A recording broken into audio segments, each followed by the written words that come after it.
Hati ahitura hampaha turiya rubuto rwito rwakari urukwatanisa Uganda na Rwanda rwabe ahabwe nshongeji abashaho bebyaro ningashi village health teams bakwatanise na meya wa Mirama Town Council hamwe na kansara bagizire huru yo kuyora kasasuro hamwe no kureba kasasuro ya Rwanda subwo mu Town Council G ndo waherese wo byo biyonjo aha mwanyo ngugu ndutwatana na Rwanda hagati yo mugero guba kweta ecyambu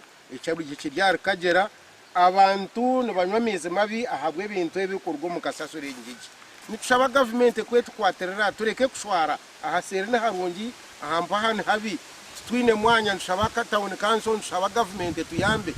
tungiro mwanya go kutekaho kasasiro azimano reba aje boda ita aje town yitu neta hamo abantu kurwo mu Rwanda no mu Tanzania kandi baromboda bate kubona abantu bashora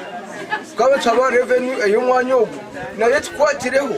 ebazo kuturonda mu kuteka mu kasasiro emyanya nka Sofia market zambwirwe kandi abebembezi behananjiriza abatura barukore sovero kwegarukamo ecatuma twasharamu VHT emirimo yitu nituragurira abana bahasi y'emyaka 5 kandi tukorana ha bintu byo buyonjo mbwenu ka VHT tutiremu hururu yo kugira ngo oburofa bubire bwinji omutawuni kanso yitu kafunjo Mirama Town Council ishonga y'uburofeje meya wa kafunjo Mirama Town Council jejecherire sentenche ezibar kutunga kurgomar government ndiamu itawu yitu twije bonke kikuru munonga ko twafutunge kimotoka cyo kuya mutasasa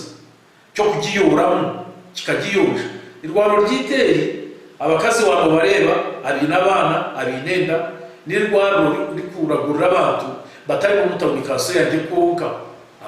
amakuraga gashakwa Ali Waswa.